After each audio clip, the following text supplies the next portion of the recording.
Donc, bonjour à toutes et à tous. Aujourd'hui, nous allons parler de la e-santé, c'est-à-dire comment prendre soin de vous, hein, de votre santé au numérique, c'est avec les outils numériques qui sont à notre disposition.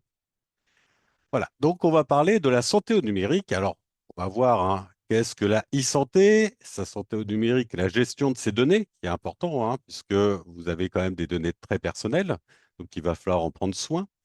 Les prises de rendez-vous, donc dans la e-santé, on va comprendre les prises de rendez-vous, téléconsultations, les applications d'urgence que vous pouvez avoir aussi sur votre téléphone, hein, les objets connectés qui peuvent vous aider dans la vie de tous les jours à avoir des informations sur votre santé ou en tout cas à pouvoir les transférer aussi à des personnes, à des médecins. L'IA, comment l'IA va aussi arriver hein, peu à peu dans la santé au numérique, enfin dans notre santé, et puis comment on va pouvoir justement l'utiliser à bon escient les applications de bien-être, les avantages bien sûr et les inconvénients de ces systèmes, les conseils, et puis on passera aux questions-réponses une fois que j'aurai arrêté le replay. Donc, on va commencer par deux petites questions. Voilà, vous aurez deux petites questions. Donc, c'est avez-vous déjà ouvert votre espace de santé numérique? Donc, oui, vous maîtrisez, vous l'avez déjà ouvert et vous maîtrisez complètement votre espace de santé numérique. Alors, l'espace de santé numérique, c'est l'ESN, hein. L'espace de santé numérique, c'est une application que vous connaissez peut-être. Oui, mais j'aimerais en savoir plus. Non, je ne veux pas ou je ne sais pas. Voilà. On vous dira tout ça. Et puis, la deuxième question, bien sûr, il faut répondre aux deux si vous voulez mettre le sondage, enfin, si vous voulez aller jusqu'au bout du sondage.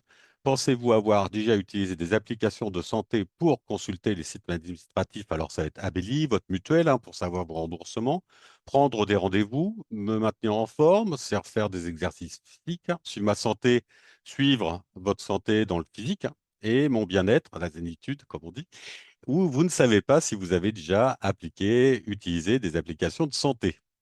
Et je vais partager les résultats. Comme ça, vous verrez les résultats sur votre écran. Donc, avez-vous déjà ouvert votre espace de santé? Oui, vous êtes 16% à maîtriser complètement, 68% à en savoir plus, à vouloir en savoir plus. Non, vous êtes 5% à ne pas vouloir l'ouvrir, euh, réticence ou par non-connaissance, hein, ou parce que effectivement, vous considérez que ça peut être un danger pour vous. 16%, vous ne savez pas ce que c'est peut-être, et on va le voir tout de suite. Pensez-vous avoir déjà utilisé l'application de santé? Oui, vous avez tous déjà appliqué, enfin, utilisé des applications de santé, donc il n'y a pas de souci là-dessus. Alors, je vais arrêter le partage et puis on va commencer donc déjà par qu'est-ce que l'e-santé? Donc l'e-santé, alors je vais vous donner la définition hein, de l'Organisation mondiale de la santé, l'OMS. Donc, ce sont tous les services du numérique au service du bien-être de la personne. Alors, dans tous les services du numérique, ça va très très loin parce que ça peut aller effectivement du simple échange hein, de données, d'informations au niveau de l'hôpital, prise de rendez-vous, comme des objets connectés. Donc, c'est donc l'ensemble, hein, c'est vraiment l'ensemble des technologies. Donc, c'est énorme, hein, tout ce qui est là, la e-santé et prend de plus en plus de place puisque avec l'IA et les analyses d'imagerie médicale, on arrive à avoir d'autres utilisations hein, de la technologie. Donc, ça permet effectivement, c'est tous les échanges technologiques d'informations médicales qui permettent à une personne de participer ou d'échanger ces informations de santé fiable. Alors, santé fiable, hein, ce n'est pas des bêtises qu'on entend justement sur des sites de fake news, de choses comme ça. Il y en a eu beaucoup hein, pendant les périodes un peu difficiles qu'on a eues ces dernières années. Ce sont toutes vos santé qui ont été analysées, toutes vos données de santé qui ont été analysées soit par un médecin, soit de vos prescriptions médicales, soit analysées par des appareils fiables et qui sont échangées.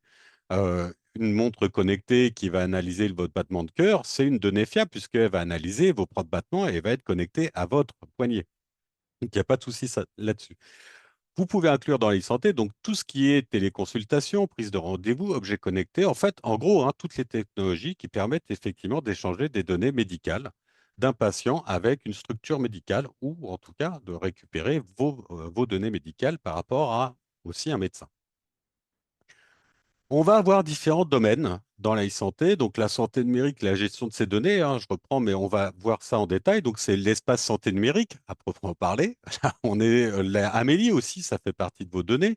La carte vitale qu'on peut mettre maintenant sur les téléphones, hein. Les prises de rendez-vous et téléconsultations, donc on va faire aussi le tour sur toutes les plateformes, hein. On peut avoir de prises de rendez-vous ou de téléconsultations et pourquoi ça existe.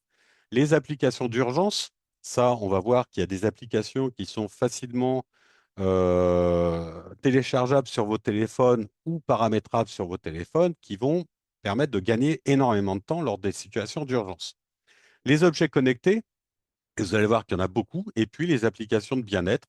Pourquoi? Parce que dans la santé, il y a aussi le bien-être mental, le bien-être physique. Ça peut être la simple application de nourriture comme l'application de bien-être mental, hein, tous les exercices, on va dire, de yoga, c'est fait partie de la santé, de la e-santé. Donc, sa santé au numérique, on va voir, hein, là, on va principalement dans la première partie se focaliser sur l'espace santé numérique, la carte vitale, etc. Donc, tout ça, hein, il est facile de gérer vraiment ces données et de les partager à des professionnels grâce à cet espace-là. Alors, c'est l'espace santé numérique, mon espace santé numérique, qu'on peut retrouver, hein, alors soit directement sur le site, d'accord? Vous pouvez vous connecter directement sur le site ou sur le téléphone. Voilà, l'espace santé numérique, on peut retrouver directement sur son téléphone. Qu'est-ce que c'est que cet espace de santé comme ça qui vous embête ou on vous a forcé ou on vous a dit, ben voilà, est-ce que vous le voulez ou est-ce que vous ne le voulez pas? Il va falloir le refuser si vous ne le souhaitez pas. C'est tout simplement, ça regroupe en fait dans un même interface tout l'ensemble de vos données médicales. C'est-à-dire que quand vous allez chez un médecin, vous allez retrouver vos prescriptions, vous allez retrouver les ordonnances, vous allez retrouver les dates des prises de rendez-vous, ce que vous avez fait lors de ces rendez-vous.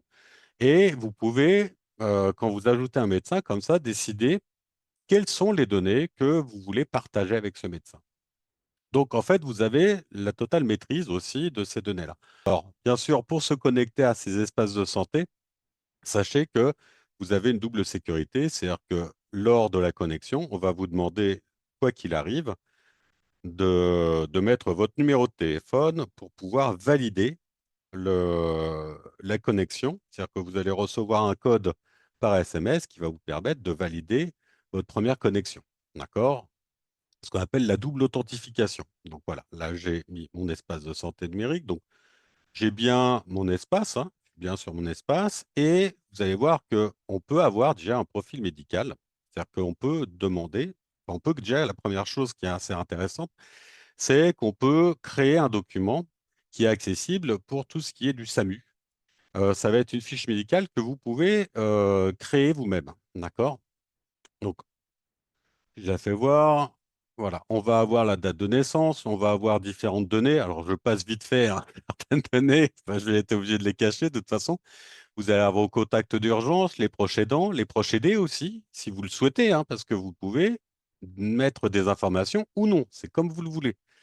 Vos dernières volontés au cas où, voilà, ça peut être aussi les données par rapport en général aux dons d'organes, hein, très utile si vous n'avez pas donné d'informations spécifiques, les maladies ou autres sujets de santé.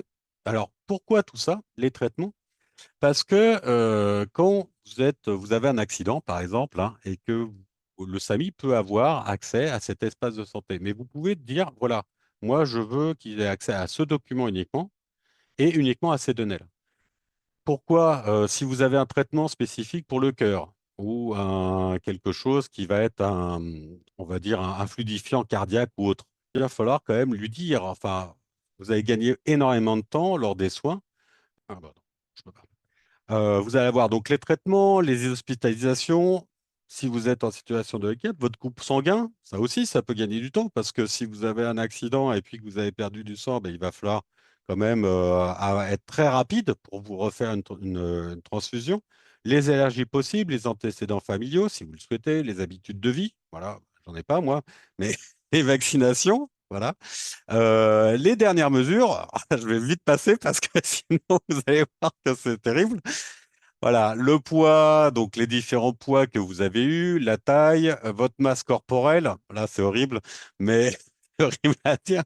Et puis vos médecins possibles, si vous le souhaitez. Alors je passe rapidement, hein, c'est pour éviter d'avoir des informations de santé. En tout cas, ce document, il est visible par les professionnels de santé. Donc vous pouvez modifier la confidentialité Et là, vous pouvez décider, voilà, moi, je veux qu'il soit visible par certains professionnels de santé. Ils peuvent consulter uniquement ces informations-là. Ou alors, vous pouvez masquer ce document, mais il reste visible par la personne qui les a déposés. C'est-à-dire, moi seul ai bénéfice de ces documents.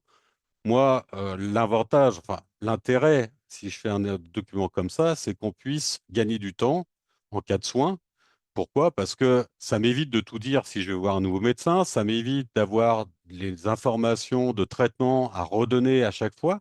Voilà, le médecin va pouvoir aller voir toutes ces informations-là, parce que les médecins, c'est de plus en plus difficile d'en avoir dans certaines zones.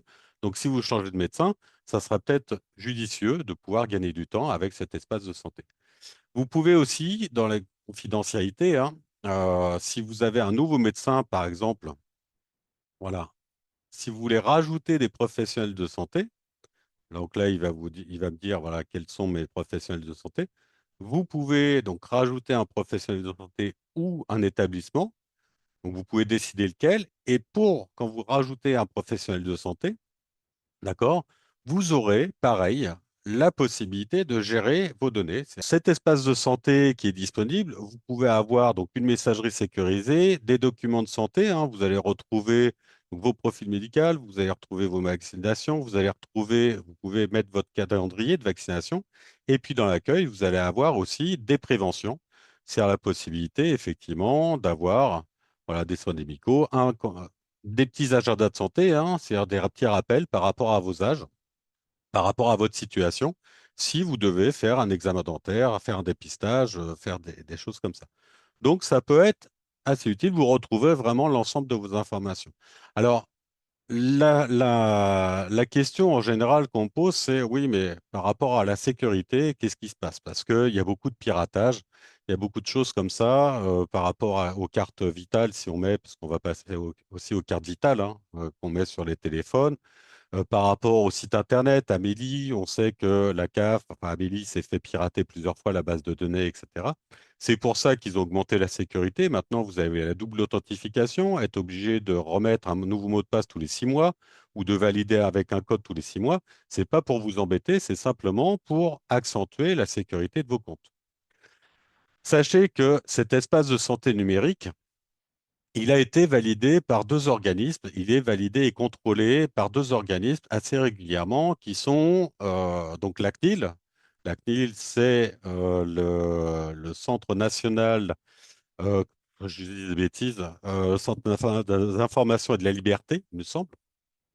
Donc, ils sont là pour protéger vos données personnelles. C'est eux qui ont mis en place aussi les RGPD, qui contrôlent les RGPD, qui peuvent aussi demander à à mettre des amendes hein, pour les sociétés qui ne respectent pas leur RGPD, Réglementation générale de la protection des données.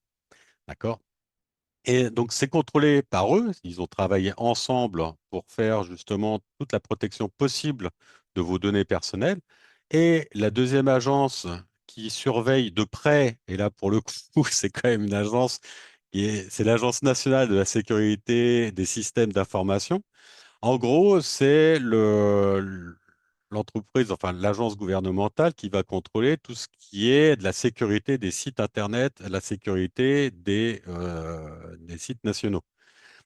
C'est eux qui ont validé KeePass, qui est un gestionnaire de mots de passe, qui est un des seuls reconnus par l'ANSSI, hein, donc, c'est eux qui valident certaines informations de sécurité. Ça veut dire que c'est eux qui ont validé Olvid aussi. Là, c'est la messagerie sécurisée qui est pratiquement inviolable. C'est-à-dire que vous avez comme ça des sécurités. Alors, vous avez aussi, hein, vous pouvez aller voir sur le site hein, parce que c'est très intéressant. Vous avez aussi des rapports d'activité, vous avez les incidents. Voilà, si vous voulez avoir des informations hein, sur les incidents possibles au niveau de la sécurité, n'hésitez pas à aller voir l'ANSSI. Alors, c'est ANSSI, d'accord? L'Agence nationale de la sécurité des systèmes d'information. Et c'est eux qui valident justement cette plateforme. Donc, voilà. Vos données sont bien sécurisées, elles sont encodées, c'est-à-dire qu'elles sont cryptées quand elles arrivent sur le site. Il n'y a que vous qui pouvez les voir. Et vous avez une double authentification, c'est-à-dire que vous avez alors vous pouvez vous connecter par France Connect, mais vous avez bien vu, enfin dernièrement, même France Connect, quand vous vous connectez par exemple aux impôts, vous avez maintenant la double authentification. C'était même dingue d'ailleurs qu'il n'y ait pas la double authentification jusque-là. Double authentification, alors c'est une étape supplémentaire. Quand vous allez vous connecter à ces sites-là, vous avez votre identifiant, vos mots de passe à mettre. Et puis quand vous allez valider, c'est-à-dire quand vous allez dire me connecte, je me connecte ou se connecter, vous allez recevoir soit un code par SMS, soit un code par mail qui va être demandé. Ce code, il est valable que 45 minutes, 15 minutes, pardon, grand maximum. Là, si je vous fais voir sur le site, voilà, je l'ai reçu hein, tout à l'heure. Non, je peux vous le faire voir. Voilà, il est bien valable que 15 minutes. Ça veut dire qu'au bout de 15 minutes, de toute façon, ce code ne sera plus valable. Vous pouvez en recevoir plusieurs. Ce que je vous conseille, c'est toujours d'éliminer les messages une fois que vous êtes connecté. Ça ne sert à rien de le laisser sur votre téléphone et éliminer tous ces messages hein, comment, de connexion, de validation de connexion une fois que vous êtes connecté.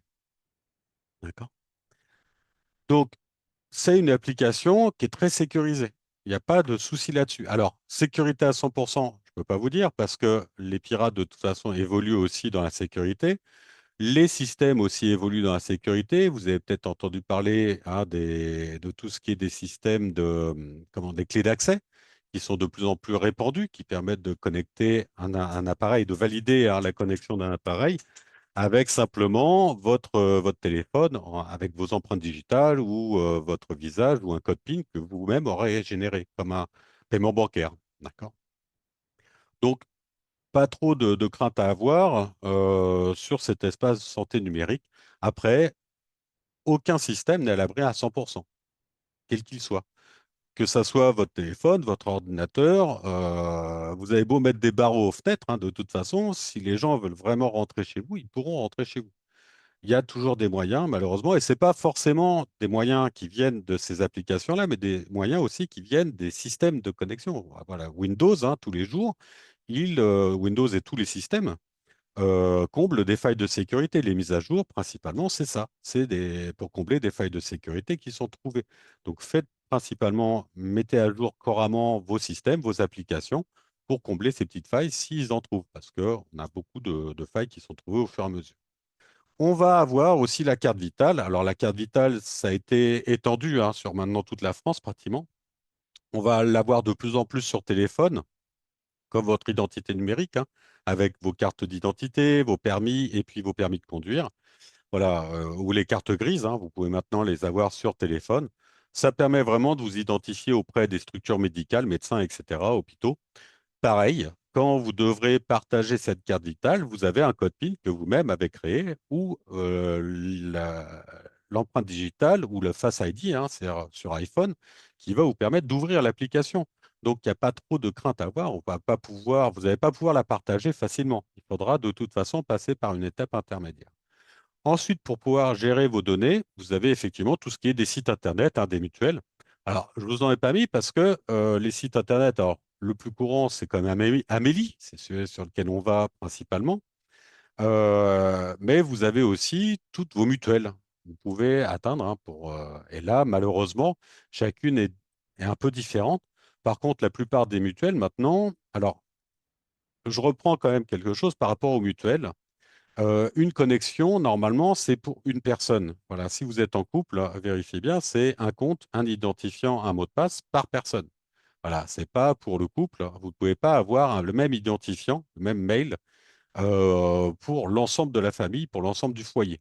D'accord? Il faudra bien mettre un mail en général, hein, par personne pour avoir ses propres remboursements, avoir sa messagerie sécurisée, etc. L'avantage de tous ces sites-là, en général, c'est que vous allez passer par ces sites pour avoir une messagerie sécurisée. Ça veut dire que quand vous allez recevoir un mail sur votre messagerie classique, ça va être OK, on vous informe que vous avez un message qui vous attend dans votre mutuelle. Il va falloir se connecter sur le site. Ça évite tout ce qui est opération de phishing, hein, d'escroquerie qui peuvent avoir lieu parce qu'il faut se connecter directement au site et bien sûr par la double authentification. Vous pouvez y mettre vos documents, vos devis, vos factures pour être remboursé plus rapidement. Voilà, ça évite hein, de l'envoyer et puis de passer trop de temps pour être remboursé, surtout quand vous avez des dépenses un peu onéreuses. on voit le moindre implant hein, dentaire ou un moindre lunette, hein. Beaucoup ont des lunettes, hein, malheureusement, mais on descend tous en vue, hein. Moi, j'ai les miennes qui m'attendent, mais je les mets pas parce que voilà, sinon ça fait des reflets. Mais on est bien dans des remboursements. Enfin, là, pour le coup, les lunettes, c'est très peu remboursé ou si vous avez une bonne mutuelle. Mais plus vous allez mettre la facture rapidement, plus vous serez remboursé parce que c'est des coûts quand même extrêmes. On va passer maintenant aux prises de rendez-vous et aux téléconsultations. Les téléconsultations, alors prise de rendez-vous et téléconsultation, parce qu'au départ, ces applications Doctolib, Livy, Maya, c'était uniquement pour des prises de rendez-vous. C'est-à-dire que ça remplaçait en gros hein, le secrétariat. C'était fait pour alléger un peu la charge de ces médecins. On a de moins en moins, ou alors les médecins bah, je vois par chez moi, trouver un dermato, c'est devenu une plaie, hein. Ils font tous du laser, mais il n'y en a aucun qui fait des soins. Donc c'est un peu dommage qu'on les forme à faire des soins et pour qu'ils fassent on va dire, de l'esthétique. Voilà. Mais ça paye plus. Donc on ne peut rien y faire. Tous ces sites-là, donc effectivement, vous êtes de plus en plus obligé de passer. Alors l'avantage de ces sites-là, quand même, c'est que vous pouvez voir si vous avez un potentiel rendez-vous possible ou au moins une liste de médecins qui sont disponibles. Alors, parce que quand vous allez chercher, je vais faire voir peut-être tout de suite hein, sur un site, voilà, on va se connecter sur le téléphone, ça va être plus pratique. Ok. Donc, moi, j'ai mes petites applications de santé, hein. Voilà, je vais prendre Doctolib parce que c'est c'est celui que j'ai toujours utilisé jusqu'à maintenant. Quoique non, parce que j'en ai utilisé plusieurs. Parce que sur certains sites, vous avez des spécialistes qui n'apparaissent pas sur Doctolib, qui vont apparaître sur d'autres. Donc, n'hésitez pas à multiplier hein, ces sites-là pour pouvoir avoir justement des informations. Alors, si on cherche un dermato, voilà, on va chercher un dermato, hein, voilà, dermatologie, et puis on va chercher sur Nice. Voilà. Là, on va voir que si j'affiche la carte ou les deux disponibilités, je vais pleurer parce que vous voyez que ce soignant réserve la prise de rendez-vous en ligne aux patients déjà suivis. Et puis après, si je vais, vous avez un différent filtre en haut. Ici, vous avez 93 résultats. Alors, l'avantage, vous pouvez afficher la carte pour savoir si c'est loin ou pas de chez vous. Voilà, si j'affiche la carte, hein, on va avoir les rendez-vous possibles. Mais si j'affiche les disponibilités, là, je vais pleurer parce que, voilà, afficher les résultats. Alors aujourd'hui, je pense que ça va être impossible. Il va me dire non, il n'y en a pas. Si? Ah, si, j'en ai un, trois quand même. Eh ben, c'est exceptionnel. Donc, je vais avoir une dermato, voilà, jeudi matin, hein, prochaine disponibilité, le jeudi 10. C'est exceptionnel au matin. Donc, je pourrais très bien prendre rendez-vous rapidement. Voilà, ça, c'est des rendez-vous qui s'annulent, hein. Donc, pas hésiter à aller voir assez couramment.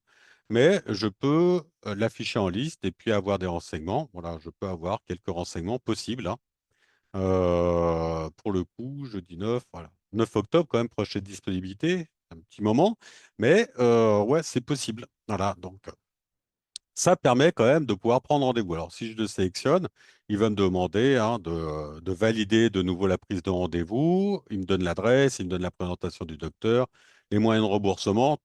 Toujours intéressant, hein, savoir si vous pouvez être remboursé ou alors si vous devez le payer en cash.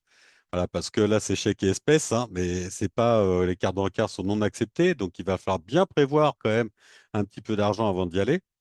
Et l'avantage aussi, c'est une fois que vous avez pris rendez-vous dans ces plateformes-là, c'est que vous allez avoir des rappels réguliers, soit par mail, soit sur votre téléphone, pour vous rappeler que vous avez rendez-vous avec l'adresse, etc. Donc, c'est quand même très utile parce que malgré tout, même si vous ne pouvez pas avoir de rendez-vous, d'accord, vous pouvez toujours, en tout cas, avoir les coordonnées possibles et vous pouvez tous les appeler. Moi, ma fille, elle les a tous appelés hein, une fois, aucun rendez-vous disponible. Elle les a appelés l'un après l'autre et puis elle a pu avoir un rendez-vous parce qu'une personne s'était désistée. Ah, donc, ça permet quand même d'avoir un petit chose possible. Attention, aucun ne vous demandera votre numéro de carte bleue. Ces plateformes-là, le seul moment où vous avez une carte bleue à rentrer, ça en cas de téléconsultation. D'accord? Donc, si vous recevez un mail, il y a une grosse arnaque en ce moment avec, enfin, une grosse escroquerie sur le Doctolib, sur toutes ces plateformes-là. il vous envoie un SMS ou un mail vous demandant de rentrer de nouveau vos coordonnées bancaires. Ne le faites pas, c'est une escroquerie. Vous n'avez pas de coordonnées bancaires à rentrer sur ce genre de plateforme. Les seuls moments où ça sera demandé, c'est si vous demandez une téléconsultation pour payer la téléconsultation juste avant le rendez-vous. D'accord? C'est pour confirmer votre rendez-vous et uniquement pour confirmer votre rendez-vous. Donc, vous avez plusieurs plateformes comme ça. Vous avez donc Doctolib, Care, Livy, Maya, Allo Docteur. On vous a mis on a quelques, comment hop, voilà, donc je vous ai mis un peu, hein, je vous ai mis tous les liens de toute façon avec des fiches pratiques hein, à la fin. Vous aurez aussi les fiches pratiques pour prendre rendez-vous, pour Care ou Hello Care. Alors, je ne sais plus si c'est exactement le même, mais en gros, hein, c'est à peu près la même chose. Alors, avec ou sans rendez-vous, 30 minutes d'attente en moyenne. Alors, ça, c'est pour pouvoir téléconsulter. Attention, il est parfois plus facile de téléconsulter un médecin sur téléphone, tablette, que sur ordinateur. À l'époque du Covid, on s'est rendu compte que tout ce qui était téléconsultation ne pouvait pas se faire avec des ordinateurs qui n'étaient pas au minimum sous Windows 10. Donc tous les ordinateurs qui n'étaient pas sous Windows 10 ne pouvaient pas, ou tous les systèmes Android qui étaient un peu vieillissants, ne pouvaient pas bénéficier de la téléconsultation. Donc mettez à jour régulièrement vos systèmes et puis vérifiez hein, de toute façon avant de payer que ces systèmes-là peuvent être disponibles en téléconsultation. Alors moi, j'ai fait de la téléconsultation une fois. Ça s'est plutôt bien passé. Alors attention, hein, vous pouvez pas. Souvent, on utilise la téléconsultation, c'est pour éviter aussi à votre médecin traitant. C'est pour redonner peut-être une ordonnance, hein, augmenter l'ordonnance ou continuer l'ordonnance, pour avoir une confirmation parce qu'il vous connaît, etc. Pour tout ce qui peut être un peu plus conséquent, je vous conseille quand même d'aller voir le médecin. La téléconsultation est quand même limitée. Mais ça peut être, effectivement, c'est beaucoup utilisé aussi pour tout ce qui est de la charge mentale, hein. Voilà, vous pouvez quand même les consulter assez facilement en ligne pour tout ce qui est des charges mentales, c'est-à-dire la psychanalyse ou la psychologie.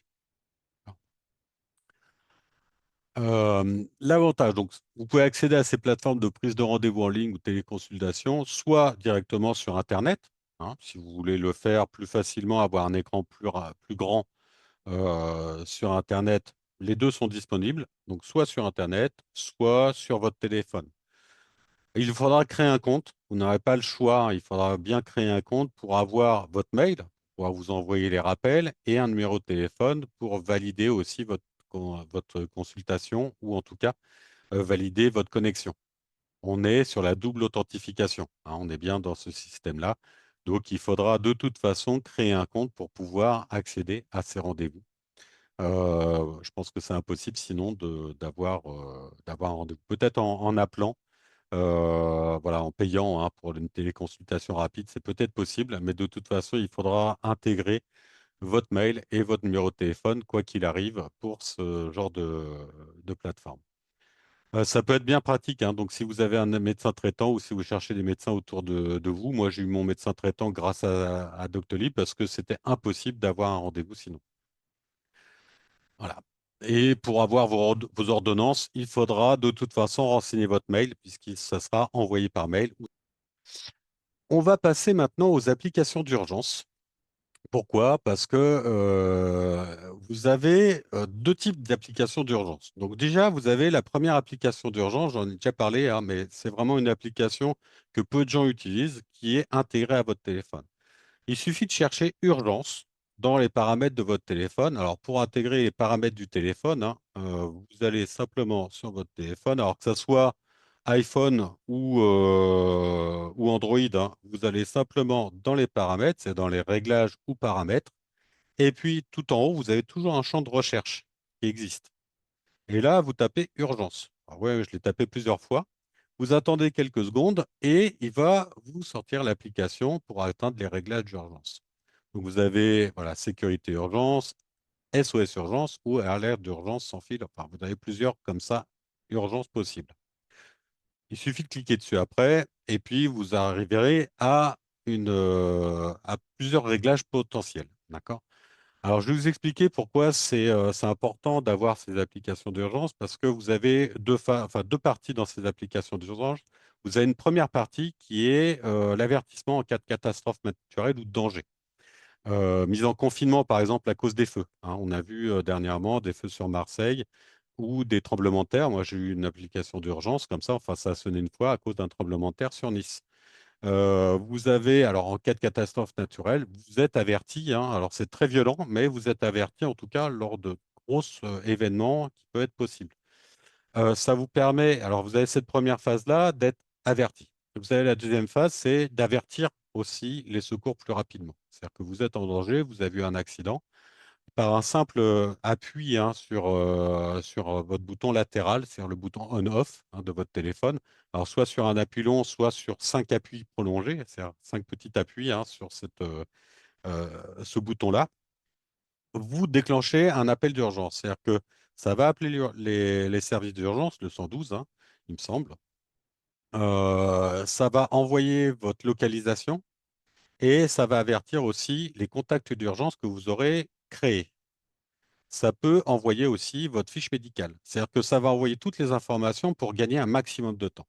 Donc ça envoie votre positionnement GPS lors de l'appel. Donc ça, c'est très utile, hein, parce que, mettons, vous êtes coincé quelque part, ça va envoyer vos coordonnées, ça va avertir vos proches que vous êtes dans un état d'urgence, donc vous avez vraiment besoin d'aide. Ça va simplifier l'envoi des alertes et des manipulations grâce à une simplicité, hein. C'est-à-dire qu'au lieu de déclencher le téléphone, d'aller taper le numéro, là, vous avez cinq appuis à faire et ça va envoyer directement l'application, enfin, ça va envoyer directement le signal d'urgence. Ça peut aussi afficher vos données de santé si vous les avez définies. Alors, je vous ai préparé quelques petites captures d'écran que je vais vous faire voir. Voilà, donc l'application d'urgence, en gros, elle va se situer en bas du téléphone lorsque, alors vous avez, hein, quand votre, alors si vous appelez les urgences, d'accord, c'est un simple appui, c'est vous qui envoyez les données au service d'urgence.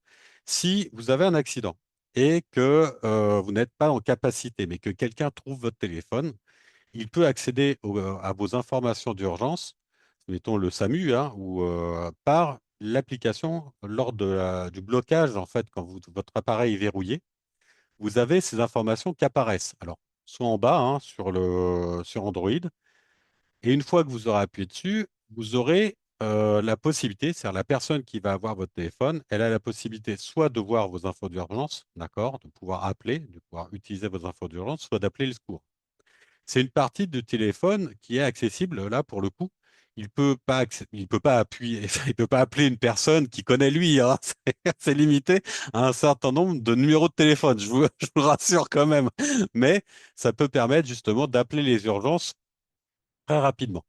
Et une fois que vous avez les informations d'urgence, alors je vous ai caché certaines parties, mais vous pouvez, c'est vous-même, hein, qui nommez ce que vous voulez intégrer dedans. Alors ça peut être votre âge, parce que ça peut être important aussi, hein, votre groupe sanguin, votre adresse. J'avais vu un reportage dernièrement sur c'est pas très joyeux, mais sur les personnes mortes sous X. C'est des personnes qu'on retrouve et qu'on ne connaît pas l'identité. Mettons, moi, je descends pour acheter du pain, et j'ai juste mon téléphone, d'accord? Et puis, je descends acheter du pain, je me fais renverser dans la rue. J'ai pas mes papiers parce que je suis juste descendu avec mon téléphone, mais combien de personnes comme ça, même s'ils font des enquêtes, hein, les policiers diront, ah bah oui, je l'ai déjà vu, mais je sais pas où il habite. Donc, personne ne sait exactement, enfin, très peu de gens, à part peut-être vos voisins, mais encore, je suis pas sûr que mes voisins connaissent mon nom et mon prénom. Donc, même s'ils me reconnaissent, je suis pas sûr qu'ils puissent dire, bah voilà, il s'appelle Sylvain Callot et puis il habite à tel endroit. Donc, l'intérêt aussi, c'est de pouvoir être identifié assez rapidement et d'avoir des contacts d'urgence. Donc, on peut appeler aussi les contacts d'urgence. Donc, ça, c'est sur Android. Sur iPhone, vous voyez que c'est à peu près la même chose, hein. Vous avez, alors, sur iPhone, ça se déclenchera. Hop, ici, vous voyez que sur l'écran de verrouillage, vous avez deux possibilités. Une fois que vous avez créé votre fiche médicale, vous pouvez déclencher la fiche médicale ou faire un appel d'urgence sur l'écran de verrouillage. Donc ça, c'est aussi utile. Et vous voyez que on va avoir donc la fiche médicale une fois qu'on aura accédé à l'appel d'urgence. Ici, vous avez la possibilité d'appeler hein, les urgences ou d'accéder à la fiche médicale. Et la fiche médicale, ça va être simple, hein, ça va être le nom, le prénom, la tête. Hein, je vous conseille quand même de mettre votre visage parce que ça peut être comme ça, on certifie que c'est vous, normalement. Votre âge, votre, votre nationalité, en tout cas sur iPhone, le contact d'urgence possible, et puis si on est donneur d'organes pour le coup ou pas. Voilà, donc ça, c'est des informations qui peuvent être très utiles, envoyées rapidement. C'est intégré vraiment sur tous les téléphones. Alors, moi, je le vois depuis l'Android 13, il me semble. Enfin, voilà, sur tous les téléphones assez récents, vous l'avez. N'hésitez pas à combler hein, toutes ces informations-là. Pourquoi? Parce que ça va être très utile en cas d'accident, ou en tout cas en cas de malaise. Si on vous trouve dans la rue, ça peut appeler très rapidement les urgences. Et vous pouvez mettre les informations que vous souhaitez. Voilà. Faut pas hésiter, allez voir là-dessus. Quand on parle d'urgence, on va parler aussi des applications à télécharger. Vous avez quelques applications comme ça qui peuvent sauver des vies. Alors, la première, vous connaissez peut-être tous, hein, la chanson Staying Alive des Bee Gees. Pourquoi Staying Alive? Parce que c'est exactement l'appui qu'il faut faire. Enfin, c'est la musique la plus répandue, enfin, celle qui est utilisée, qui donne le rythme pour pour les massages cardiaques. C'est exactement le bon rythme, en fait, pour les massages cardiaques. Donc, ils ont nommé l'application Staying Alive. Ça aide en fait à retrouver très rapidement des défibrillateurs autour de chez vous, et des défibrillateurs dans l'état valable. Hein. Vous avez, alors, je vais vous le faire voir parce que ça, je l'ai mis aussi sur mon application. Hop, je vais revenir. Alors, vous voyez que dans les contacts d'urgence, voilà, vous avez hein, les services de localisation d'urgence, les alertes sinistres, les alertes de traceurs inconnus, les notifications silencieuses aussi, hein, vous pouvez le mettre en silence aussi parce que ça peut être très utile si vous êtes en danger, voilà, quel que soit le danger. On va passer donc aux petites applications d'urgence. Voilà. Alors, Staying Alive, excusez-moi si je le dis mal. Voilà, il va géolocaliser, impossible de se connecter au serveur, mais en tout cas, je vais savoir qu'autour de chez moi, j'ai plusieurs défibrillateurs possibles. Alors j'en ai un, vous voyez, quand il y a un petit truc orange, une petite coche orange comme ça, c'est que j'ai pas d'information sur l'état du défibrillateur, s'il y est encore là ou pas. Par contre, j'en ai un autre ici. Je peux savoir, j'ai toute la fiche complète, je sais exactement où il est. Il est à 140 mètres de chez moi et que je peux l'atteindre très rapidement. D'accord? Enfin, peut-être pas moi, mais en tout cas, les personnes qui veulent sauver des gens. D'accord? Donc ça, vous avez l'itinéraire hein, disponible et puis vous pouvez confirmer ou signaler des défibrillateurs cardiaques. Voilà, c'est uniquement pour les défibrillateurs cardiaques, mais ça peut être très utile. Vous avez une deuxième application, c'est bien aller en arrière, voilà, qui est Sauve Life. Alors là, c'est un peu différent. Euh, c'est pas. Alors, vous avez la carte des défibrillateurs, mais vous avez aussi la possibilité d'être secouru par des sauveteurs bénévoles. Voilà. Donc, si vous avez votre brevet de sauveteur, vous pouvez vous connecter à ce service et proposer d'être très rapidement en fait en situation pour sauver une personne, justement. Donc, c'est l'avantage, c'est que vous pouvez bénéficier d'une aide ou en tout cas de vous inscrire et de proposer votre aide. Alors moi, je me suis pas inscrit parce que malheureusement, mon brevet de secourisme date d'il y a des années, il faudrait que je le repasse pour qu'il soit valable. Mais vous avez hein, la possibilité effectivement d'avoir alors des paramètres, hein, vous pouvez dire dans quelle situation vous êtes et puis vous pouvez trouver comme ça des gens, normalement, hein, voilà, demander de l'aide. Alors je ne vais pas le faire, hein, mais vous pouvez comme ça demander de l'aide et vous voyez qu'on a des personnes comme ça aussi et des défibrillateurs qui sont à côté avec le lieu de vie, etc. Donc c'est un peu proche, mais un petit peu différent. Vous avez une troisième application. Alors, là, pour le coup, il y a quelques années, SOS, la Croix-Rouge avait fait une application qui était valable, hein, qui pouvait justement, c'était un manuel en fait des premiers soins, des premières aides à apporter. Cette application a disparu, comme beaucoup de projets malheureusement, donc j'ai trouvé quand même une application qui s'appelle iFirst Aid et qui est assez internationale. Alors, la grande avantage, hein, alors, Net Survival, mais le gros avantage de cette application, c'est que même si vous n'êtes pas connecté, vous n'avez pas aucune communication, toutes les données sont enregistrées sur votre téléphone. Donc, même si vous êtes hors connexion, vous pouvez avoir, par exemple, là, moi j'ai une blessure à l'œil, hein, je me balade en forêt et puis je me prends une branche dans l'œil. Je vais aller à blessure à l'œil. Vous voyez, il est en train de télécharger les données, hein. Donc, il va télécharger comme ça toutes les données. J'ai un corps étranger, objet dans l'œil incrusté. Voilà, on donne hein, différentes définitions et puis il va nous dire exactement ce qu'on doit faire.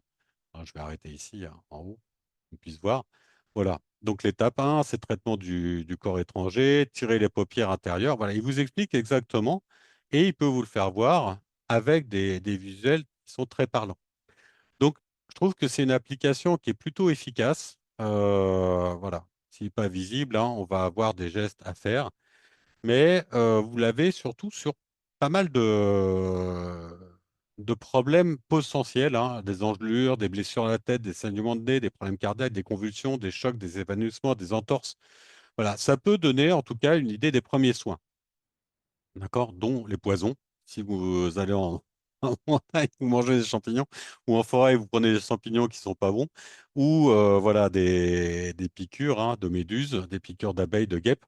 Dernièrement, il y a eu une attaque d'abeilles là qui était assez impressionnante dans une ville ou autre méduse. Hein, là, voilà, ça peut être des soins à apporter très rapidement. Ça s'appelle iFirstAid. C'est une application qui est gratuite, donc n'hésitez pas hein, si vous avant de voyager, pourquoi pas l'installer sur votre téléphone. Alors il vous faudra un peu de place quand même, hein, parce que comme je vous dis, pour éviter de ne pas avoir les informations, il télécharge toutes les informations sur votre téléphone quand vous en aurez besoin, quand vous l'ouvrez la première fois. Donc, il faut bien le laisser télécharger. C'est un peu long, mais c'est plutôt efficace sur l'ensemble des gestes à prendre. Voilà. Pour ceux qui ne savent pas, en tout cas, ça peut être un petit peu utile. Donc, c'est vraiment une petite boîte à idées, des gestes et des précautions à prendre hein, en cas de blessure. Ces trois-là, je trouve qu'elles sont assez faciles. Elles sont toutes les trois gratuites. Sauve Live, vous devez quand même avoir une connexion pour pouvoir apporter votre aide, hein, mais je pense que vous pouvez vous demander votre aide. Je pense que c'est vraiment un réseau d'entraide dans ces cas-là. Vous avez les sites, hein, je vous ai mis de toute façon les sites à la fin pour pouvoir les atteindre. Je pense que je peux même vous les faire voir ici. Voilà, Sauve Life. Là, on peut être tous un peu, enfin, on peut tous être un peu un héros. C'est-à-dire que là, c'est vraiment pour voilà, les secours reçoivent un appel pour un arrêt cardiaque, ils envoient des sapeurs-pompiers, le SAMI, puis ils déclenchent des citoyens sauveteurs, Sauve Life. Donc, on peut rentrer comme un citoyen sauveteur, ce qui peut être très utile si vous avez vraiment la possibilité. Ça peut sauver des vies hein, quand même, donc n'hésitez pas. Staying Alive, donc hein, on est tous mobilisés. Et puis, voilà, le iFirstAid, vous avez toutes les applications. Alors, c'est une application américaine, enfin, je pense, hein, américaine au départ, c'est en anglais, mais lors de la première connexion, il va vous demander de toute façon dans quelle langue vous voulez mettre et dans quel pays vous habitez. À partir de là, tout va être en français et tous les textes sont vraiment en français. Il n'y a aucun souci là-dessus. Euh, Ensuite, on va passer, donc une fois qu'on a passé les applications d'urgence, je vais passer aux objets connectés, parce que les objets connectés, ça fait partie d'un peu de la vie de tous les jours maintenant, hein. Le premier objet connecté, ça reste quand même le téléphone. C'est hyper connecté et on a la possibilité effectivement d'avoir, je vous ai fait voir depuis tout à l'heure, hein, les applications de santé dessus, la possibilité d'appeler l'urgence, la possibilité d'avoir des sites, hein. Donc ça fait partie. Et tous ces téléphones, ils peuvent être connectés avec différents appareils. Et tous ces appareils, en fait, ils vont pouvoir surveiller un peu votre santé, ou en tout cas, ils peuvent vous suivre. Ça permet aussi d'être suivi à domicile pour tout ce qui peut être certaines maladies. Voilà. Je sais pas. Alors moi, il y a quelques années, j'avais eu comme ça un test sur une nuit, hein, sur la possibilité d'apnée du sommeil, où on m'avait branché de partout. Et le médecin a pu avoir comme ça toutes les informations le lendemain matin. Alors, bien sûr, il a fallu que je rende le matériel. Et on a pu comme ça avoir toutes les informations assez rapidement. Vous avez, alors, pour le coup, hein, vous avez beaucoup d'informations déjà sur votre téléphone, mais vous avez aussi les montres. Et là, vous avez des applications assez simples. Il suffit d'avoir le simple montre connectée et vous allez avoir des applications. Alors là, je vous montre avec une montre Doro, hein, parce que c'est une montre qui est un peu connectée, alors qui est optimisée pour des montres Doro. Voilà, je l'ai autour du poignet. Et ça me permet, par exemple, de faire des exercices, de calculer ma marche, hein, de pouvoir me donner des objectifs, d'avoir aussi une étude du sommeil. Alors pour ça, il faut la laisser au poignet, hein, vous n'avez pas le choix. La fréquence cardiaque, l'oxygénation du sang. Voilà. C'est assez facile à utiliser. Vous pouvez même changer un peu voilà, j'ai l'information. Vous pouvez changer vos cadrans. Donc, vous pouvez avoir des rappels aussi, hein, directement sur vos montres. Alors moi, c'est une montre très simple, hein. Vous avez très peu de données dessus, mais vous avez des informations de santé. Vous pouvez avoir des informations d'entraînement, hein. C'est-à-dire, voilà, je vais faire de la marche, du vélo, de la course, et puis je peux comme ça avoir des petites choses comme ça, ou des informations cardiaques sur de combien je suis passé ces derniers jours, ou ces derniers mois, ou cette dernière semaine. Je sais pas, voilà. Bah, vous voyez que j'ai plutôt entre 120 et puis 70. Donc il paraît que j'ai un cœur assez viable. J'espère qu'il va tenir longtemps. C'est le principal. En tout cas, toutes ces applications connectées, il y a des applications qui sont beaucoup plus complètes, hein, qui vont aussi vérifier votre tension, ça peut vérifier aussi pas mal de choses. Et parmi ces applications, vous avez aussi les assistants vocaux, hein, dont j'y reviens, mais vous avez la possibilité d'appeler à l'aide. Alors, l'assistant vocal, c'est si j'appelle Google, hein, OK Google, ou Siri, ou dis-moi Siri, ou Amazon, ou Alexa, hein. J'appelle mon assistant voilà, si je le fais, je pense que ça va marcher, peut-être. On va voir. Je sais pas si ça va fonctionner. Voilà, il faut que je me mette sur la page. OK Google. Et voilà, ça marche pas. Si. Voilà. Et là, je peux demander à l'aide. C'est-à-dire que vous avez des possibilités d'appeler à l'aide. Il va étudier le truc. Voilà, bon, bah, il va me dire ça, mais vous avez une application comme ça qui existe, qui est très valable. C'est Amis de confiance. C'est une petite application. Et en fait, ça permet justement de passer par l'assistant vocal pour appeler vos proches assez rapidement en cas de difficulté. Donc, vous avez le site, hein, qui est disponible, voilà, ici, Mes amis de confiance, et c'est un réseau d'alerte. Donc, vous vous connectez et vous pouvez lancer une demande d'aide par l'intermédiaire de votre téléphone, de votre montre, hein, parce qu'il y a des montres qui peuvent le faire, ou si vous avez une enceinte connectée, de le faire aussi par l'enceinte connectée. Donc, vous voyez que déjà, on peut avoir des situations d'urgence rapidement aussi. Vous pouvez déclencher comme ça des aides autour de chez vous. Vous avez aussi beaucoup d'objets maintenant connectés pour surveiller sur une plus longue période. Au lieu de le noter dans un petit carnet, hein, vous avez la possibilité d'avoir l'application sur votre téléphone. Alors, vous avez bien sûr le tensiomètre. C'est un voilà, des valeurs sûres, hein, dans les objets connectés. Les piluliers, alors ça c'est très intéressant. Moi j'ai une petite application que j'ai utilisée parce que il y a un moment, je vais avoir trois ou quatre. Je suis pas, j'ai pas de tête moi pour ça, et j'avais aucune idée de quelle médoc prendre. Il y en avait un, il fallait que je le prenne sur 3 jours, l'autre sur 4 jours, l'autre sur 2 semaines. En plus avec des génériques, c'est pas toujours évident. Donc j'ai mis la petite application MediSafe. C'est une application gratuite qui permet justement, alors vous pouvez créer un compte si vous le souhaitez, mais vous pouvez l'utiliser en tant que mode invité. Donc c'est très pratique parce que vous n'avez pas à la payer et vous pouvez ajouter un médicament. Quand vous ajoutez un médicament, il va vous demander le nom du médicament. Bon là, je vais mettre un classique, hein. Est-ce qu'il trouve? Non, Doliprane, voilà. Doliprane, donc on va mettre en pilule. Voilà, hop, ah, donc il va vous demander à quelle fréquence. Est-ce que je veux prendre chaque jour? Voilà. Un jour sur deux, bah, je vais le prendre chaque jour parce que c'est suite à une opération dentaire, on va dire, hein, une petite chose, et puis on va le prendre 2 fois par jour. Et là, je dois prendre la première pilule bah, le matin, alors, donc je vais le mettre à 8 heures, hein, c'est l'heure à laquelle je mange, et puis à 8 heures le soir, c'est l'heure à laquelle je mange aussi, ou un peu avant de manger. Et puis, je vais pouvoir définir la durée du traitement ou programmer un rappel de renouvellement, ajouter des instructions, changer cette icône de médicament. Je vais définir un rappel de traitement et puis voilà, je vais régler la date de début, ça va être aujourd'hui, euh, le 10, voilà, et puis je vais mettre la fin, bah, ça va être dans 5 jours. Voilà, j'ai 5 jours de traitement et je vais enregistrer. Tous les jours, à 8 heures et à 20 heures, il va m'envoyer une notification, un petit son, avec une notification sur mon téléphone pour pouvoir, voilà, je vais terminer. Voilà, il faut valider la notification. Donc là, je vais mettre OK, je vais mettre pas de restriction là, pour qu'il soit efficace, hein, le maximum. Et puis, on va plus tard. Voilà. Et là, j'ai bien mon rappel qui va être sur plusieurs jours, qui va s'afficher. À la fin, bah, j'aurai pas de problème, hein, j'ai pas de médicaments. Donc, ça permet comme ça de programmer plusieurs médicaments sur autant de temps qu'on veut, jusqu'à, mettons, peut-être la fin de la prescription, de programmer à plusieurs heures possibles.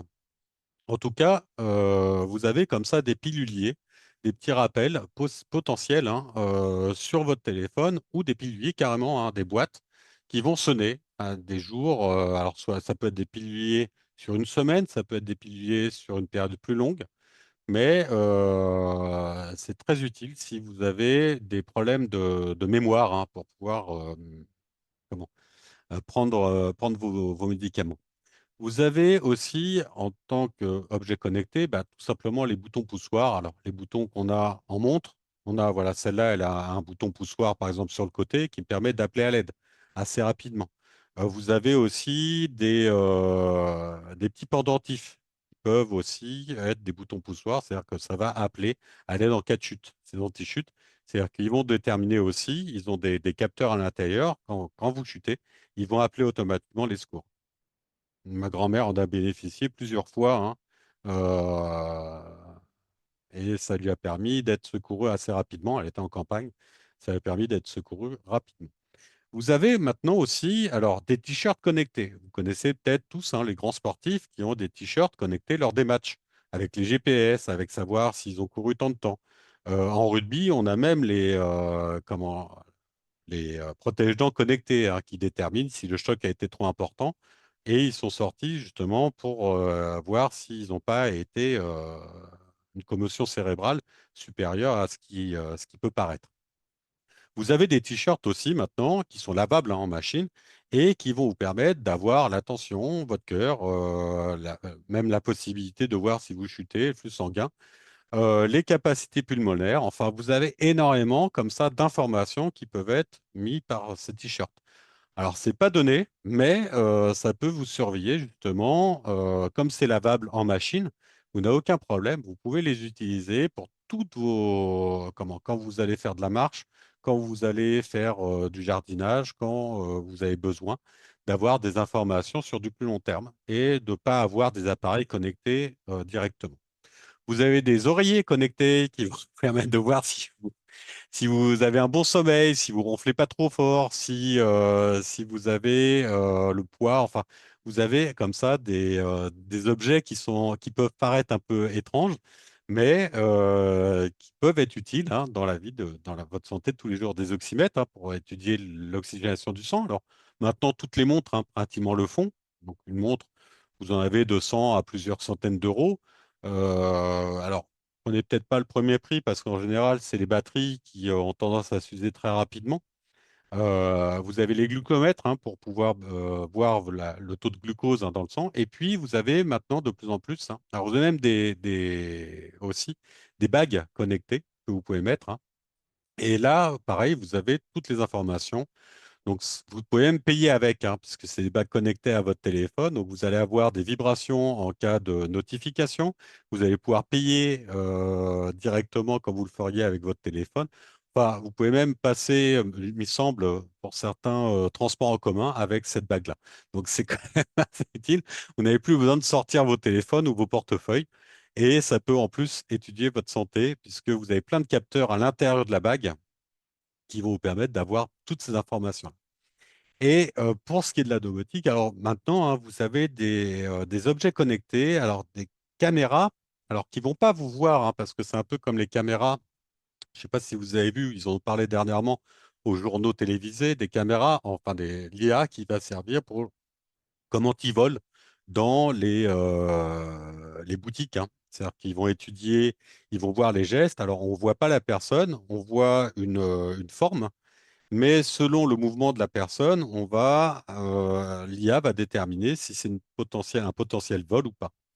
vous avez ces mêmes caméras qui existent et qui peuvent déterminer si vous êtes couché, vous reposez, ou si vous êtes tombé, ou si vous êtes couché et que vous êtes en état d'insuffisance. Donc, ils vont pouvoir le voir avec différents capteurs et différentes caméras. Donc, ça peut être aussi une possibilité euh, d'avoir un objet connecté qui va être utile hein, pour la santé, ou en tout cas déterminé à appeler les secours en cas de refroidissement, de chute, de malaise. Voilà, c'est la caméra qui va pouvoir le faire. Donc, ils permettent vraiment pas mal d'enregistrements, de procédures hein, d'enregistrement sur vos caractéristiques techniques. Et ça, sur du long terme, sans que vous ayez en fait trop de difficultés. C'est pas des choses qu'on va coller sur votre corps. Une montre, hein, voilà, vous pouvez la mettre à votre poignet. C'est pas bien gênant. En plus, ça vous donne l'heure. Ça peut vous envoyer des notifications. Il y en a même qui appellent hein, par leur montre maintenant, qui sont connectés avec les écouteurs. Vous avez des t-shirts, vous avez des caméras qui peuvent comme ça se mettre et qui sont invisibles, hein. Vous avez les assistants vocaux qui sont sur tous vos téléphones. Donc, vous avez énormément de possibilités d'utiliser déjà ce que vous avez autour de vous. Ces objets préviennent hein, vraiment en cas de chute de problème cardiaque. Voilà, donc il ne faut pas hésiter parce que ça peut être aussi connecté. Vous avez aussi tous ces objets. Alors, c'est des objets un peu particuliers. Quand vous sortez de soins des hôpitaux, vous pouvez avoir comme ça des objets avec des capteurs qu'on va vous demander d'utiliser et qui vont envoyer directement les informations à votre médecin ou à votre chirurgien à l'hôpital directement, qui va déterminer s'il y a un autre potentiel danger.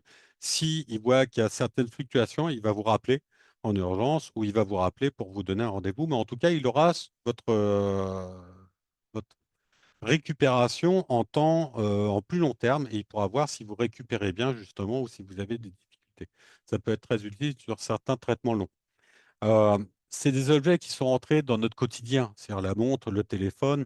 Vous avez des miniaturisations, hein, les bagues connectées, c'est vraiment une bague, c'est pas plus gros qu'une bague que vous avez. Alors, il y en a qui le mettent à l'index, il y en a d'autres qui le mettent au pouce, mais ça reste très discret. Vous n'avez pas besoin d'avoir des capteurs ou des choses collées sur votre corps, qui peut être très utile quand même. On va passer maintenant à l'intelligence artificielle. Alors, pourquoi je suis passé de l'objet connecté à l'intelligence artificielle? Parce que l'intelligence artificielle, elle rentre aussi dans les objets connectés, hein, avec les assistants IA, etc. Sauf que on va avoir l'intelligence artificielle, elle est rentrée aussi dans l'analyse des données dans l'analyse aussi des imageries numériques. Elle va pouvoir aider le médecin à analyser beaucoup plus rapidement, en fait, alors pas faire un diagnostic, mais lui proposer en tout cas de réduire en tout cas le champ des possibles. Pourquoi? Parce qu'elle a énormément donné. Moi, je connais personne, hein, aucun médecin. Ma femme a eu un problème il y a des années, et elle avait été voir 10 médecins, et il n'y a que le dixième qui a déterminé que c'était telle maladie. Donc, il a fallu, parce qu'il avait eu déjà cette expérience-là. Euh, on est humain, on a des connaissances limitées par rapport à ce qu'on va apprendre, par rapport à ce qu'on va étudier. Donc, l'analyse de l'IA, effectivement, elle va avoir une grosse incidence parce qu'elle va pouvoir compiler toutes les données médicales, alors toutes les données hein, des livres médicaux, hein, là j'entends bien, c'est pas de n'importe, ça vient pas de n'importe où. 60% des choses qu'on trouve sur Internet, c'est du faux, c'est de la bêtise. Là, non, on va partir sur des vraies données médicales et on va pouvoir comme ça réduire. Alors, j'en discutais avec mon chirurgien dentiste l'autre fois, il me dit, bah, moi j'ai testé il y a 2 ans et ce n'était pas encore valable. Sur l'imagerie médicale au niveau des dents, ce n'était pas encore au point. L'humain, de toute façon, doit être là. C'est-à-dire que l'IA ne remplacera pas l'humain, elle va l'aider justement pour diagnostiquer davantage, pour l'aider à aller plus rapidement dans l'obtention de certains vaccins, hein, dans pouvoir créer des vaccins, créer des médicaments, en tout cas, accéder plus rapidement à des soins. Ça va vraiment, elle va être intégrée aussi. Alors, dans les petits robots, hein, c'est possible. On a de plus en plus de robots. Au Japon, ils sont très en avance là-dessus parce que beaucoup d'hôpitaux qui ont des robots connectés et qui vont passer dans la chambre pour savoir si tout va bien, qui vont apporter les médicaments, qui vont soulager aussi les infirmières et qui vont aussi, on a des robots maintenant qui vont aider à lever des personnes en situation de handicap ou qui vont être malades, donc ils vont pouvoir apporter des aides. On a aussi hein, des exosquelettes, hein. Vous avez peut-être vu hein, ça pour tout ce qui est des tâches un peu pénibles, mais vous avez des exosquelettes en Chine, je crois, qui louent comme ça des exosquelettes pour pouvoir monter des marches, parce qu'il y a plus de 1000 marches. Et donc, ils vont louer des exosquelettes pour la durée de la montée et de la descente pour éviter de se fatiguer et de se ruiner un peu les genoux, quoi. Donc, l'IA peut avoir comme ça une incidence, hein, parce qu'elle va rentrer un peu tous les jours, hein, dans la vie de tous les jours. Et si elle détermine que l'application de santé va avoir une fluctuation au niveau de votre coordination cardiaque, par exemple, si vous faites des arythmies ou des choses comme ça, elle va pouvoir peut-être appeler les secours plus rapidement. En tout cas, elle va vous demander si vous souhaitez appeler les secours. Et si vous ne répondez pas, elle va aller appeler les secours à votre place. Donc, on est comme ça sur un accompagnement qui va pouvoir permettre de gagner du temps, hein. C'est principalement fait pour, hein, c'est gagner du temps sur des tâches qui peuvent être potentiellement dangereuses, enfin, qui peuvent amener des dangers pour vous. Donc, ça va analyser constamment vos données et ça va pouvoir effectivement analyser aussi les objets connectés. En tout cas, dans la surveillance, la guérison des patients à domicile, je pense que ça va avoir une incidence qui va être non notable, enfin, qui va pouvoir être vraiment très efficace d'ici quelques années. On est encore au tout début, hein. Il y a certains chercheurs qui disent que l'intégration de l'IA va nous permettre à tous de vivre jusqu'à 100 ans. Voilà, on va pouvoir augmenter comme ça la possibilité de travailler un peu plus long sur le plus long terme. Non, ça c'est un côté humour, mais non, non, mais en fait, ça va permettre parce que les soins vont être beaucoup plus analysés, les médicaments vont pouvoir être optimisés, on va pouvoir trouver aussi des nouvelles formules, on va pouvoir aller beaucoup plus vite dans les tests, hein, en tout cas dans le résultat des tests. Donc oui, on va pouvoir comme ça avoir des possibilités beaucoup plus rapides d'analyse. On a aussi, alors, tout ce qui est application de bien-être. Et là, alors, je ne vous ai pas fait le détail parce que on l'a déjà fait sur différentes activités hein, du téléphone, etc. Mais elles font partie maintenant de notre vie quotidienne. Alors, vous avez des applications de détente hein, pour le yoga, la respiration, qui vous permettent justement, alors le petit bambou, il y a Forest aussi, qui va vous permettre d'avoir des exercices de respiration, de vous déconnecter un peu de vos problèmes quotidiens pour pouvoir vous reconcentrer sur vous-même. Vous avez des applications pour une meilleure alimentation. Alors, une meilleure alimentation, Yuka, ça vous donne simplement des indices, hein, des indices de qualité d'aliments ou pas. C'est sûr que si vous aimez le Nutella et que vous en mangez un demi-kilo par jour, ça va pas être forcément utile d'avoir Yuka. Mais par contre, si vous voulez savoir entre tel produit et tel produit, lequel sera le moins mauvais pour votre santé, là, vous pourrez l'avoir. Vous avez des applications sportives, hein, vous pouvez faire voir avec la marche, les montres connectées, mais vous avez des applications qui sont intégrées à vos téléphones qui vont, puisque de toute façon, les montres connectées sont jointes avec votre téléphone, hein, vous devez les connecter en Bluetooth pour récupérer ces informations-là. Et ces informations de marche, ça va être déterminé par votre GPS. Donc, vous avez comme ça, pour avoir un entraînement assez régulier sur la marche, sur des exercices physiques, hein. Vous avez même des exercices musculaires que vous pouvez suivre, comme ça, des entraînements musculaires que vous pouvez suivre tous les jours sur une tablette, si vous avez une tablette ou un ordinateur. C'est le coach sportif, hein, mais personnalisé que vous pouvez avoir comme ça sur vos appareils. Et puis, vous avez aussi les applications de santé mentale. Alors, dans la santé mentale, on a tout ce qui peut être aussi des exercices cognitifs. C'est-à-dire, santé mentale, ça peut être effectivement le yoga, hein, c'est-à-dire comment se reconstruire, comment arriver à avoir une certaine sagesse en soi, mais ça peut être aussi tout simplement des exercices cognitifs pour vous aider à ne avoir moins de pertes hein, au niveau cognitif. Voilà. Alors, vous avez des applications, ça va être de retrouver des objets, de mettre des objets en double. Ça va être des applications de réflexion aussi, hein, qui vont vous permettre justement de remanier un peu, de faire fonctionner votre cerveau pour compenser certaines dégénérescences possibles. J'aime pas trop le terme, mais faut dire ce qui est, quoi. Et c'est vrai que vous avez des exercices qui sont des jeux, hein, qui sont très spécifiques pour ce genre pour Alzheimer, pour Je crois qu'il y en a aussi pour différentes maladies en fait dégénératives. Donc, ne pas hésiter aussi à s'entretenir assez régulièrement avec des exercices de type.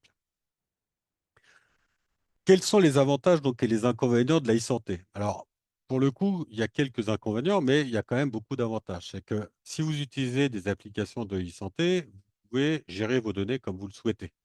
Vous êtes maître de vos données. Normalement, c'est pendant des années, on n'a pas été maître de nos données. C'est-à-dire que le système Internet était fait qu'on partageait ces données sans avoir de retour. On est dans une nouvelle génération d'Internet où c'est à nous de décider ce qu'on veut faire de nos données. Donc, on a la possibilité maintenant, mais pour les contrôler, il n'y a pas le choix. Il va falloir qu'on définisse ce qu'on veut et cette définition va être faite par des applications. Il n'y a pas trop le choix si on veut vraiment être maître de nos données. Euh, pour les prises de rendez-vous, des rappels réguliers, des rendez-vous médicaux, voilà, ça vous évite d'oublier des rendez-vous médicaux. Il y a beaucoup de médecins qui sont partis de Doctolib parce que les gens prenaient rendez-vous et ne venaient plus après parce qu'ils avaient eu quelqu'un entre-temps. Et je trouve qu'ils devraient payer la consultation malgré tout parce qu'ils prennent la place de certains qui auraient eu besoin. On sait le problème qu'on a pour trouver des médecins dans certaines zones. Donc oui, n'hésitez pas, faites attention à ça. Quand vous avez des rendez-vous réguliers, vous avez des rappels. Si vous avez des problèmes, effectivement, il peut y avoir des problèmes de téléphone. Vous faites voler votre téléphone, vous changez de ligne. Mais en tout cas, vérifiez bien que vous n'avez pas des rappels là-dessus. Une surveillance plus fine et plus exacte de votre santé au quotidien, avec tous les objets connectés, la possibilité de gérer tout ça, vous pouvez avoir une santé qui va être beaucoup plus fine là-dessus. Euh, Au niveau des inconvénients, vous avez effectivement la question de la sécurisation des données. Quoi qu'on en fasse, et quel que soit le système, je le redis à chaque fois, mais quel que soit le système, on n'est jamais sûr à 100% que les données sont protégées. Voilà. Par contre, elles seront, que ça soit un ordinateur, un téléphone ou un carnet de mots de passe que vous avez sur vous, vous n'êtes pas à l'abri qu'un cambrioleur ou qu'il y ait le feu. Voilà, dernièrement, Marseille, les gens ont eu juste le temps de sortir. S'ils avaient un carnet de mots de passe au niveau de chez eux, voilà, tout est parti en fumée. Donc, euh, quoi qu'il arrive, vous n'avez pas enfin, de certitude à 100%. Par contre, ce qu'on peut certifier, c'est que c'est contrôlé, enfin c'est vérifié par la CNIL, c'est vérifié par l'ANSSI, qui sont deux organismes quand même très pinailleurs sur les données personnelles et sur la sécurité, puisque c'est eux qui valident certaines sécurités, sachant que toutes les données sont encodées dès le départ et qui vont être, toutes les données qui sont sauvegardées en tout cas, sont encodées sur votre appareil. Donc, vous avez quand même les gens, même s'ils arrivent à avoir vos données, à avoir la base de données du service, ne pourront pas accéder à certaines données puisque ça va être caché. Toutes les données qui ont été piratées jusque-là, c'est souvent, à 80% des cas, ça a été par une taupe, enfin une traîtrise interne, ce que je veux dire, c'est une taupe, façon de parler, c'est peut-être un peu loin, mais sur des problèmes en fait de stagiaires qui donnaient le code. Là, on a vu dernièrement, c'est pareil, quelqu'un qui avait été payé pour donner les codes d'accès de Free. Ça a fait quand même 60 millions de piratage possible parce qu'ils sont passés par le service interne de Free. Donc c'est pour ça qu'ils ont pu avoir les données. Mais ça vient toujours, souvent en tout cas, d'un problème interne. L'obligation, le deuxième désavantage, c'est l'obligation d'être interconnecté dans tous ces systèmes. C'est-à-dire qu'à partir du moment où vous avez votre téléphone et une montre, vous êtes obligé d'interconnecter les deux. Si vous avez des données, bah, les médecins doivent être aussi interconnectés. Tout le monde n'a pas actuellement la possibilité de voir votre carte vitale lorsqu'elle est sur votre téléphone, parce qu'il faut un terminal un peu spécifique. Mais de plus en plus, ça va se faire. Donc, il vaut mieux prévoir et prévenir un peu que de subir de toute façon. Et l'obligation de bien se renseigner et de sécuriser ses comptes, ça c'est principalement pour tout ce qui est des plateformes de rendez-vous, des plateformes de téléconsultation. Vérifiez bien quand même les petites lignes. Il y a eu il y a quelques années un scandale par Doctolib qui revendait ses données à Facebook. Alors, il ne le revendait pas sciemment, à proprement parler, mais comme Facebook était intégré à l'application, elle peut surveiller certaines données, voilà, comme Google dans la plupart des sites Internet. Même si vous n'êtes pas connecté ou si vous êtes en navigation primée, ils peuvent avoir comme ça des interconnexions et dire que, voilà, suivant certaines caractéristiques, ils peuvent avoir des informations malgré tout. Donc, vérifiez bien tout ce qui peut être paramétré, surtout les cookies tiers, hein, dans tout ce qui est des cookies. Vérifiez bien, autorisez certains cookies, les cookies, par exemple, d'analyse de votre visite, hein, mais refusez tout ce qui est des cookies si vous pouvez. Les cookies tiers, c'est les cookies vers d'autres services externes. Je vous ai mis quelques liens utiles, donc l'espace santé numérique, l'application carte vitale, hein, vous avez les applications d'urgence aussi, Staying Life, Save Life et iFirst donc, ça va être les liens sur les sites Internet. Des sites Internet, vous aurez au moins le lien exact pour accéder aux applications. Voilà, ça vous évitera de prendre des applications sponsorisées, mais la bonne application et quelques articles d'information donc sur les montres connectées. Et dans le support aussi, vous avez quelques articles hein, sur les oreillers connectés, sur les t-shirts connectés. Voilà, n'hésitez pas. Je vous ai pas mis l'article, il me semble que j'avais un article aussi. À la FNAC, vous avez aussi pas mal de choses, hein, c'est le décryptage. Vous pouvez aller voir hein, sur le site de la FNAC, l'éclaireur de la FNAC. Ils sont pas mal faits et vous avez justement des informations sur les bacs connectés si ça vous intéresse. Vous voyez que c'est assez complet, hein. Vous pouvez avoir comme ça des bacs qui peuvent avoir énormément de données. Donc n'hésitez pas à les voir. Vous avez des bagues plus ou moins chères, hein, mais pas plus cher qu'une bague classique en titane. Donc pourquoi pas, ça peut vous en venir. Des piluliers aussi, hein, du simple pilulier aux piluliers interconnectés, voilà, lignée numérique. Hein. On vous a mis aussi quelques informations sur notre site, hein, puisqu'on avait fait un article, enfin Florence avait fait un super article justement sur les piluliers. Donc, les définitions d'application, voilà, comment s'inscrire et se connecter à mon espace santé, le Livy, les lockers, l'installation de carte vitale. Vous avez aussi d'autres liens directement sur le support. Prendre rendez-vous avec Doctolib, et puis les applications de prise de médicaments, dont celle dont je vous ai parlé, puisque c'est suite à ça qu'on a fait cet article. Voilà. Des petits conseils, donc les objets connectés ou l'IA peuvent vous aider, voilà, mais ne soyez pas non plus trop dépendants. C'est-à-dire, considérez que c'est une information qui peut être utile, hein, qui peut vous aider, mais ne soyez pas omnubilé. Voilà, si votre cœur passe de 70 à 120, c'est un peu normal, c'est suivant votre activité. Pareil pour la tension ou autre. Donc voilà, c'est pas parce qu'il va avoir une petite montée, parce que vous allez vite rentrer pour éviter d'avoir la chaleur ou parce que vous avez chaud. Obligatoirement, on ne va pas avoir les mêmes taux. Donc paniquez pas pour ça. Par contre, ça peut être utile sur une vision à long terme. La création de fiches médicales est très rapide, ça peut vous faire vraiment gagner des minutes précieuses. Hein. Donc, ce que je vous conseille à tous, c'est vraiment de prendre l'application, enfin de paramétrer l'application urgence hein, sur vos téléphones, quel qu'il soit, parce qu'on ne sait jamais. Et puis, la santé n'a pas de prix. C'est vraiment la seule chose, enfin, ça a un prix, si, malheureusement, mais c'est la seule chose qui est quand même vitale, parce que si vous n'avez pas la santé, malheureusement, ça va être un peu difficile. Et puis, soyez curieux, allez vous renseigner sur tous ces services-là, parce que vous pouvez trouver souvent hein, des services qui peuvent être utiles. Maintenant, on va avoir aussi des lunettes connectées. Alors, des lunettes connectées et des verres qui vont s'adapter à chaque vue. C'est-à-dire que vous n'aurez plus besoin d'avoir différents verres. Le verre va s'adapter. Ils ont des capteurs hein, qui vont pouvoir s'adapter comme ça. C'est des sortes de